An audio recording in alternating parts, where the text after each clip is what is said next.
మహిళల అభ్యున్నతికి ప్రతి ఒక్కరూ పాటుపడాల్సిన అవసరం ఎంతైనా ఉందని జెడ్పీ ఉపాధ్యక్షురాలు రజిత యాదవ్ అన్నారు.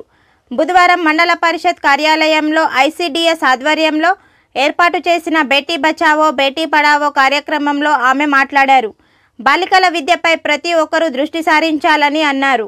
ఎంపీపీ శ్రీనివాస్ మాట్లాడుతూ క్షేత్రస్థాయిలో ఆడపిల్లలను కాపాడుకోవాల్సిన బాధ్యత మరియు బాల్య వివాహాలు జరగకుండా అవగాహన కార్యక్రమాలు చేపట్టడం ప్రతి ఒక్కరిపై ఉందని ఆయన తెలియజేశారు. కార్యక్రమంలో ఎంపీడీఓ గోపాలకృష్ణ, తహసీల్దార్ ధన్వాల్, బోధన్ సిడిపిఓ జానకి, ఎంపీటీసీలు వనజ, మనీషారెడ్డి, సూపర్వైజర్ విజయరాణి, ఏపీఎం సాయిలు, అంగన్వాడీ టీచర్లు, ఆశాలు, టీచర్లు పాల్గొన్నారు. అనంతరం మహిళా దినోత్సవం సందర్భంగా జెడ్పీ వైస్ చైర్మన్ రజిత యాదవ్ను ఘనంగా సన్మానించారు. ఎక్కువ ఐడియా ఉంటుంది, మిగతా వాళ్ళకు కూడా తెలియదు. ఎవరైనా సరే ముందస్తు లింగ నిర్ధారణ జరపడానికి ప్రయత్నం చేసినట్లయితే వాళ్ళు శిక్షార్హులు. అంటే దానికి ప్రేరేపించిన వాళ్ళు కానీ లేదా వాళ్ళు ఎవరైనా చేసుకోవడానికి ముందుకు వచ్చినా వాళ్ళ అత్తమ్మలు ఎవరైనా బలంత పెట్టినా భర్త బలవంత పెట్టినా కూడా వాళ్ళందరూ కూడా శిక్షార్హులే. 10,000 జరిమానా ఉంటుంది, తర్వాత సంవత్సరం జైలు శిక్ష. తర్వాత ఒకవేళ మళ్ళీ అది రిపీట్ అయ్యింది అనుకో, మళ్ళీ అట్లా జరిగినాక కూడా మళ్ళీ రిపీట్ చేస్తే 50,000 జరిమానా, వాళ్ళకు నాన్ బెయిలబుల్ జైలు శిక్ష ఉంటుంది, వాళ్ళకి బెయిల్ కూడా ఇవ్వరు. సో అవన్నింటినీ కూడా మనం జైల్లోకి తీసుకురావాలి. ఈ బాల్య వివాహాలు అనే వాటిపైన కూడా శిక్ష ఉంది. ఇది చేసినట్లయితే దానికి హాజరైన ప్రతి ఒక్కరు కూడా శిక్షార్హులే అనే విషయాలు మనం స్ట్రెస్ చేసి చెప్పినట్లయితే కొంతలో కొంత మార్పు వస్తుంది. మనకి నెక్స్ట్ ఇది అయిపోయిన తర్వాత ఒక ఫిలిం చూపిస్తాము, దాంట్లో వివరంగా ఉంటుంది ఏంటంటే ఆడపిల్ల చదువు ఇంపార్టెన్స్ ఏంటి అనేది. కానీ చాలా మందికి తెలిసినా కూడా అమలు చేయడంలో మాత్రం ఫెయిల్ అవుతున్నారు. అది ఫెయిల్ అవ్వకుండా ఉండాలంటే మగపిల్లలతో సమానంగా ఆడపిల్లలు అన్ని రంగాల్లో ముందుంటున్నారు. ఈ రోజు మనం ఏదైతే అపోహలు ఉన్నాము ఏంటి, మగపిల్లలు మా జీవితాలను ఉత్తరిస్తారు, వాళ్ళు మమ్మల్ని రేపు ముసలితనంలో మమ్మల్ని ఆడుకుంటారనే ఒక ఆలోచన ఉంది. కానీ మేము ప్రతి సోమవారం ప్రజావాణిలో పిటిషన్స్ తీసుకుంటే సగానికి పైగా సీనియర్ సిటిజన్ కేసులే వస్తున్నాయండి. ఎందుకు? ఎంఆర్ఓ సార్ గారికి, ఎంపీఓ సార్ గారికి, చిన్నానికి, జడ్పీకి, నాగమ్మ మేడంకి, నాకు ఎంపీటీసీకి, ఏపీఎం సార్, సూపర్వైజర్ మేడంకి, ఇక్కడికి అవసరమైనటువంటి ప్రతి ఆశా వర్గర్కి, అంగన్వాడీ టీచర్స్కి, సీఏలకు, మరి పాత్రికేయ మిత్రులకు, ప్రెస్ సోదరులకు పేరు పేరున నమస్కారాలు తెలియజేస్తున్నాను. మరి ఇంతకు ముందు ఆడపిల్లలు అంటే చులకన ఉండే, ఇంట్లో కూడా ఒక భారంగా ఉండే. కానీ ఇప్పుడు ఆడపిల్లలకు అనేక సంక్షేమ పథకాలు రావడం జరిగింది. అలాగే ఇప్పుడు ఆడపిల్లలు మగవాళ్ళతో సమానంగా ఉంటున్నారు. అది ఇంతకుముందు జరిగింది. ఆడపిల్లలు చదివించినటువంటి నీకే పరిమితం, ఇంట్లోనే ఉండాలి. ఏదైతే ఊర్లో ఉందో ఆ ఊర్లో 50th క్లాస్ కాకుండా 10th క్లాస్ కాకుండా అంతవరకే ఆడపిల్లలు చదవాలి. ఒక బస్ ఎక్కి వెళ్ళాలంటే అబ్బాయిలకు చదివిద్దాం, మన ఇంటి పౌరుడు కాబట్టి అమ్మాయికి అవసరం లేదనే రోజులు అప్పుడు ఉండేవి. కానీ ఇప్పుడు అమ్మాయి పుట్టిన నుంచే మా అమ్మాయికి ఏ క్లాస్ లో వేయాలి, ఏ ఎడ్యుకేషన్ లో వేయాలి, ఎక్కడ వేస్తే బాగుంటుంది, ఆమె ఫ్యూచర్ ఏంటి, తన కాలం మీద తను నిలబడితే ఎలాంటి వాళ్ళని మనకు మన ఇంటికి వెతుకుంటూ వస్తారు వాళ్ళు అని రోజులు వచ్చేసి మనం సంతోషించాల్సిన విషయం. ఏ డిపార్ట్మెంట్ పరంగా చూసినా అమ్మాయిలు మేడమ్స్ ఎక్కువగా ఉంటున్నారు. ఎందుకంటే అప్పుడు తక్కువ ఉంది, కానీ ఇప్పుడు ఎక్కడైనా కూడా అమ్మాయిలు టీచర్స్ కానీ ఏ డిపార్ట్మెంట్ లో చూసినా ఉంటున్నారు. మరి ఆడపిల్లలు పుట్టగానే భారంగా భావించే తల్లిదండ్రులు మారిపోయారు ఇంచుమించు. కాకపోతే ఇప్పుడు ఇంకా కొందరు ఉన్నారు భావనతో. మరి ఆడపిల్లలను ఇప్పుడు మనకి ఇక్కడ పెట్టి కార్యక్రమాన్ని ఇంకా చక్కగా చేసినందుకు మేడం గారికి, మరి ఆడపిల్లల గురించి మనం విన్నరే కాకుండా ఊర్లో ఇప్పుడు చెప్పినట్టుగా మరి మీరు అక్కడికి వెళ్ళి గైడెన్స్ కానీ, ఇప్పుడు అంగన్వాడీ టీచర్స్ కానీ, ఇప్పుడు ఆశా వర్కర్లు కానీ ప్రతి ఇంటికి వెళ్తారు. కాబట్టి ఆడపిల్లలు ఏంటి, ఒక తల్లిగా, ఒక చెల్లిగా, ఒక పోస్టు, ఇప్పుడు అబ్బాయిలకైనా ఎక్స్ట్రా అమ్మాయిలకైనా పోస్టు, అంటే ఒక బాధ్యతాయుతంగా ఇంటి పనులు చూస్తూ ఇంకా వివిధ రాజకీయ రంగాల్లో కానీ ఎక్కడ కానీ ఇప్పుడు ఆడవాళ్ళు ముందంజలో ఉన్నారు. కాబట్టి ముందు ఇంకా మరి ఉండాలని కోరుకుంటూ అవకాశం ఇచ్చిన ప్రతి ఒక్కరికి ధన్యవాదాలు తెలియజేస్తున్నాను. ఉద్యోగం ఆ ప్రాముఖ్యత మీపై ఉంది. ఏ అమ్మాయికైనా ఒక గోల్ ఉంటుంది. ఆ గోల్ మనం నీరు గార్చడం అనేది కరెక్ట్ కాదు. ఆ విధంగా చూసుకుంటే ఇప్పుడు మిగు విమానాలు కూడా నడుపుతున్నటువంటి కాలం ఈరోజు చూస్తున్నాం. ఆడపిల్లలు మిలిటరీలలో ఉన్నారు, విమానాలు నడుపుతున్నారు, యుద్ధ విమానాలు, మామూలు విమానం కూడా కాదు. అటువంటి రోజులలో ఉండి కూడా ఇంకా మనము మన గ్రామీణ ప్రాంతాల్లో కొంతమంది మాత్రమే ఇంకా తెలుసుకోవడం లేదు. కాబట్టి ఇటువంటి అవేర్నెస్ ఇట్లా ప్రోగ్రాం పెట్టుకొని ఈరోజు బేటీ బచావో బేటీ పడావో అని దాని గురించి మనం మాట్లాడుకుంటే ఇక్కడ అటువంటి వ్యక్తులు ఎవరు లేరు. అటువంటి వ్యక్తులకు మనం అవేర్నెస్ కల్పించాలంటే మనం అక్కడికి వెళ్ళాల్సిందే. ఇక్కడ ఎంత మాట్లాడుకున్నా మాట్లాడుకోవచ్చు, ఇది కరెక్ట్ కాదు. గ్రామీణ ప్రాంతాల్లో అట్టడుగు జనాల దగ్గరికి పోయేటువంటి ఉద్యోగాలు మీ కాబట్టి అది మీపై గురుతర బాధ్యత ఉంది. దాన్ని మీరు నిర్వర్తించిన రోజు మనము బేటీ బచావో బేటీ పడావో అనేది సక్సెస్ చేసినాం అనేటువంటిది ఉండదు. కాబట్టి దయచేసి మీరంతా గ్రామీణ ప్రాంతాల్లో ప్రతి ఇంట్లో ఆడపిల్లలకు మీరు టచ్ అయి ఉంటారు. ఏ ఇంట్లో ఎంతమంది ఉన్నారు, ఎవరెవరిది ఏ పేరు అనేటువంటి తెలిసే ఉద్యోగం ఈ అంగన్వాడీస్ అండ్ ఆశా వర్కర్స్. బేటీ పడావో బేటీ బచావో కార్యక్రమానికి చేసిన మన ముఖ్య అతిథులందరికీ, ఎంపీపీ మరియు పేరు సారి మేడంకి మరియు మా ఎంపీడీ సార్కి, మండల ఆఫీసర్లందరికీ మరియు వివిధ గ్రామాల నుంచి చేసిన అంగన్వాడీ టీచర్లందరికీ శుభాభివందనములు. మరియు ఆల్సో మీడియా మిత్రులందరికీ కూడా నా శుభాభివందనములు. బేటీ పడావో బేటీ బచావో కార్యక్రమాన్ని మనం దేశం మొత్తం అంటే కేంద్ర ప్రభుత్వం దీన్ని చాలా ఛాలెంజ్గా తీసుకొని మన గౌరవ ప్రధానమంత్రి గారు 2014 ఆగస్టు 15వ తారీఖు నాడు ఈ కార్యక్రమాన్ని ప్రవేశపెట్టడం జరిగింది. ఎందుకంటే భారతదేశంలో చాలా సంవత్సరాల నుండి స్త్రీల కంటే పురుషుల సంఖ్య ఎక్కువ ఉంది.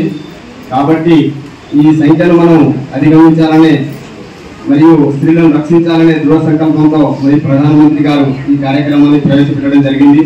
మీరు మీ గ్రామాలలో చాలా కార్యక్రమాలు నిర్వహించడం జరుగుతుంది. కాబట్టి స్త్రీలకు మనం గౌరవించాలి. మరియు ముఖ్యంగా నేను మొన్న కొత్తగా జాయిన్ అయిన ధన్యవాద్.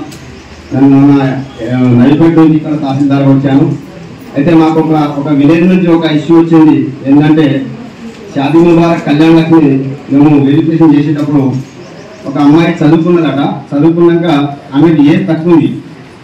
వాళ్ళు ఏం చేసిందంటే ఆధార్ క్రియేట్ చేసారు. కొత్త ఆధార్ అంటే 18 years కంప్లీట్ అయినట్టు ఒక ఆధార్ క్రియేట్ చేసింది. మొన్న మా ఆర్ఐ గారు నోటీస్ తీసుకొస్తే నేను చూశాను. కాబట్టి గ్రామాలలో మీరు కూడా అవేర్నెస్ కల్పించాలి. 18 సంవత్సరాలు నిండిన మహిళలకే మనం ఈ స్కీమ్ వర్తిస్తుంది, షాదీ ముబారక్ కళ్యాణం. కాబట్టి చిన్న వయసులో పెళ్లి చేసుకుంటే పిల్లలు తల్లి గారి ఇంటికాడ కష్టాలు అనుభవిస్తారు. కాబట్టి పిల్లలు పుట్టేటప్పుడు కూడా వాళ్ళు కూడా ఫ్యూచర్ ఉండదు సరిగా. దయచేసి మీరు కూడా గ్రామాలలో అంగన్వాడీ టీచర్స్ చాలా విలేజ్లలో మోటివేషన్స్ కల్పించాలి. మరియు మేము కూడా ఇలాంటి ఏదైనా సమావేశాలు ఉన్నప్పుడు మేము కూడా వచ్చి మా లెవెల్లో కూడా చేసుకోవాలి. ఎందుకంటే ఇది ఇక్కడ మనం జస్ట్ డిపార్ట్మెంట్ వాళ్ళే చర్చించుకుంటున్నాం. ఇందాక ఎంపీడీ సార్ చేసినట్టు ఇక్కడ కాదు, ఇది గ్రామాలలో పెట్టేవాళ్ళ విలేజ్ తెలియాలా, రైతులకు తెలియాలా. ఎందుకంటే వాళ్ళకు అవగాహన ఉండదు. చిన్న చిన్న పిల్లలకు 18 years కంప్లీట్ అని వాళ్ళకు కూడా వాళ్ళు బాల్య వివాహం చేస్తుంటారు. నేను లాస్ట్ హుజూరాబాద్ మండలంలో చేసినప్పుడు ఒక గ్రామం ఇట్లా జరిగింది. వాళ్ళంతా ఇచ్చిపుచ్చుకోవడం కట్నాలు ఇట్లా అయిపోయింది. ఇక రేపు పెళ్లి అనగానే నేను ఎస్ఐ గారు అంగన్వాడీ మేడమ్స్ వెళ్ళి మేము పెళ్లి ఆపడం జరిగింది. ఆ ఫ్యామిలీ ఎంత సఫర్ అయితే ఇవన్నీ చేసుకునే ముందే మనము బాధపడే కంటే ముందు జాగ్రత్త పడడం మంచిది. కాబట్టి ఈ అవేర్నెస్ కూడా మనం విలేజ్ గ్రామాలలో కల్పించాలని నేను అంగన్వాడీ టీచర్ని కూడా మరొకసారి కోరుతున్నాను. అలాగే ఉన్నటువంటి వాణిజ్య గారికి, మంజక్క గారికి, అలాగే సూపర్వైజర్ గారికి, అలాగే మన ఐటీపీ సూపర్వైజర్ సాయి గారికి, ఇక్కడ వచ్చినటువంటి మహిళలు, ఉద్యోగస్తులు ప్రతి ఒక్కరికి, అలాగే రాష్ట్రీయ ఎన్నికలందరికీ కూడా నమస్కారం తెలియజేస్తూ, మొదటగా మహిళా దినోత్సవం సందర్భంగా ఇక్కడ వచ్చినటువంటి శక్తి మహిళలకు, మండల వాసులందరికీ, మహిళా లోకానికి అందరికీ మహిళా దినోత్సవం శుభాకాంక్షలు తెలియజేస్తున్నాను. ఒకటి, ప్రపంచంలో మహిళలకు భారతదేశంలో ఉన్నటువంటి విలువ, గౌరవ మర్యాదలు ఏ దేశంలో లేదనటానికి ఎన్నో నిదర్శనాలు ఈ భారత గడ్డ మీద ఉన్నాయి. భారతదేశంలో మహిళలకు ఇస్తున్న విలువ ప్రపంచంలో ఏ దేశంలో ఎంత మనకంటే ఆర్థికంగా ఎన్నో మన దేశంలో విపరీతమైన ఒక మంచి మార్గంలో మహిళల్ని ఈ భారతదేశ ప్రజలు చూస్తూ ఉన్నారు. దానికి నిదర్శనం పురాణాల్లో కూడా చాలా చూసినాం మనం. ఒక మహిళకు అవమానం జరిగితే మహిళకు ఆ మహిళా లోకానికి న్యాయం చేయడానికి కోసం సాక్షాత్తు భగవంతుడే వచ్చి మహిళ ఎంబట ఉండి మహిళకు అన్యాయం చేసిన వ్యక్తులకు దాదాపు మహాభారత యుద్ధంలో 36 లక్షల మంది బలి తీయడం జరిగింది. మహిళలకు ఎక్కడైతే అన్యాయం జరిగి ఆ అన్యాయాన్ని చూస్తూ ఏమి చేయలేక తటస్థంగా ఉన్న వ్యక్తులు కూడా మహారథులు ఎంతో మంది మరణించడం జరిగింది. ఇది ఒకసారి గుర్తుంచుకోవాల్సిన అవసరం ఉన్నది. ఎందుకంటే మహిళలకు ఉన్నటువంటి విలువ మర్యాదలు మన దగ్గర ఎక్కువ వేరే దేశాల కన్నా చూస్తూ ఉంటాం. ఇక్కడ అంతా పెద్ద గొప్పగా మహిళని మూర్తిగా చూస్తారు. అలాగే ఇక కొన్ని విషయాలకు వస్తే చాలా ఇప్పుడు పెళ్ళిళ్ళు మాత్రం ఖచ్చితంగా 18 సంవత్సరాల తర్వాతనే జరుగుతున్నాయి. ఎక్కడన్నా ఒకటి మన అందరి కళ్ళు కప్పి ఒక 6 నెలలో ఒక 2 నెలలో 3 నెలల ముందు పెళ్లి చేసుకోవడం తప్పితే మరీ బాల్య వివాహాలు అయితే అసలు లేనేలేవని మన మండలిలో కనబడుతూ ఉన్నది. దానికి నిదర్శనం మన ICDS సిబ్బంది అందరూ సమర్థవంతంగా పనిచేయడమే దానికి చెప్పుకోదగ్గ విషయం. అంత అయినప్పటికీ కూడా అయినప్పటికీ కూడా ఇంకా ఎన్నో లోటుపాట్లు ఉన్నాయి. అదంతా ఆ మహిళలకు ఇంకా సమర్థవంతంగా న్యాయం జరగాలంటే ఇక్కడ ఉన్నటువంటి అధికారులు కాదు ప్రతి మహిళ ఖచ్చితంగా పనిచేయాల్సిన అవసరం ఉన్నది. ఎందుకు చెప్తున్నానంటే ఇప్పటికీ కూడా మన గ్రామాలలో పిల్లలు చదువుకోలే పిల్లలు ఆడపిల్లలు ఎంతో మంది ప్రతి విలేజ్లో కనబడతా ఉన్నారు. కానీ మనకు కనబడట్లేదు. మీరు ఒకసారి శ్రద్ధగా చూసినట్లయితే విలేజ్లలో ఇటుక బట్టల దగ్గర హోటళ్ళల్లో విపరీతమైన మహిళలు చిన్న పిల్లలు పనిచేస్తూ ఉన్నారు. వాళ్ళని తీసుకొచ్చి ఖచ్చితంగా ఈ స్కూళ్ళల్లో చేర్పించి విద్యను నేర్పించినట్లయితే వాళ్ళ భవిష్యత్తు వాళ్ళు చూసుకుంటారు. అదే అంతేకాకుండా మన బస్టాండ్లలో ఈ రోడ్డు మీద సిగ్నల్స్ దగ్గర చిన్న పిల్లలను చూపెట్టి భిక్షాటన చేయడం జరుగుతూ ఉన్నది. ఒకసారి ఈ ICDS మన సిబ్బంది అందరికీ చెప్తా ఉన్నాం, ఒకవేళ అక్కడ మన మండలంలో ఎక్కడన్నా పిల్లల్ని వేయించి అడుక్కోవడం కానీ లేదా చిన్నపిల్లల్ని అడుక్కునే విధంగా ప్రేరేపించిన వాళ్ళ పైన కష్టమైన చట్టాలను తీసుకొచ్చి ఉన్న చట్టాలను ఖచ్చితంగా ఫస్ట్ కౌన్సిలింగ్ చేసినప్పటికీ కూడా వినప్పుడు ఖచ్చితంగా చట్ట ప్రకారం చర్య తీసుకోవాల్సిందిగా నేను తెలుపుతున్నాను. అంటే ఇక్కడ మన మండలంలో ఎక్కడన్నా ఉంటే ఎక్కడైనా రోడ్డు మీద కార్ ఆగిందంటే చాలు చిన్నపిల్లలు తగ్గిస్తున్నారు. చిన్న పిల్లలు ఇప్పుడు నా కారు కనీసం ఎప్పుడు ఒక MRO గారికి, MPDO గారికి, MPP గారికి మన ఈ కార్యక్రమానికి మరి మొత్తం ఆర్గనైజ్ చేస్తూ వాళ్ళ డిపార్ట్మెంట్ ద్వారా మనందరినీ ఒక దగ్గర తీసుకొచ్చి ఇంత పెద్ద ప్రోగ్రామ్ చేసిన CDPO జానకమ్మ గారికి, మరి ఇక్కడ సూపర్వైజర్ గారికి, మనతోటి ఎంపీటీసీలు మనీషా రెడ్డి, వరస గారులకు, IKP గారికి, మరి ఇక్కడ వచ్చిన అన్ని డిపార్ట్మెంట్స్ టీచర్స్, అదేవిధంగా హెల్త్ డిపార్ట్మెంట్, ఆశా, ANMs, మరి సూపర్వైజర్స్, ICDS వాళ్ళకి, మరి అదేవిధంగా IKP వాళ్ళకి, మరి పత్రికా సోదరులకి అందరికీ నా యొక్క నమస్కారాలు.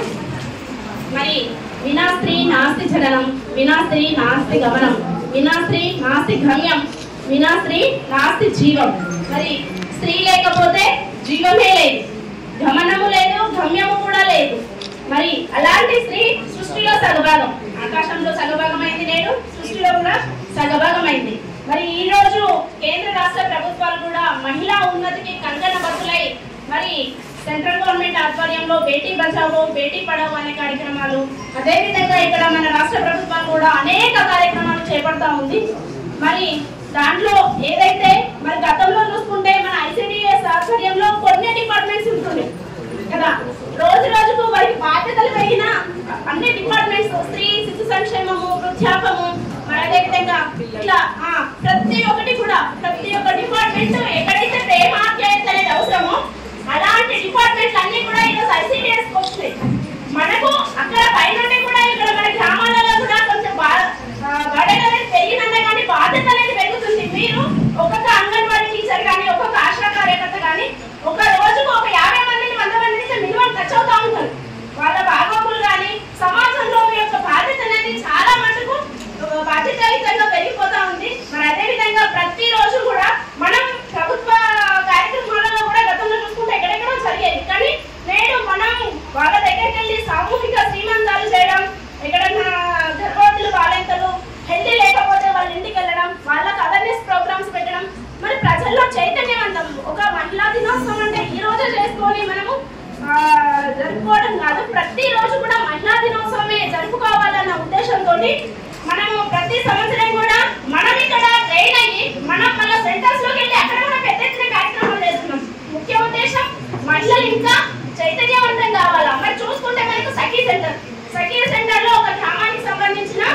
టీచర్ ఉంటారు, అంగన్వాడీ, ఆశాసు, ఎంఆర్ఓస్, పోలీస్ డిపార్ట్మెంట్ అందరూ ఉంటే ఇంకా కూడా గ్రామాలలో చాలా మంది ఏదైనా సమస్య ఉంటే మాక్సిమం 50% వరకు తగ్గడం జరిగింది.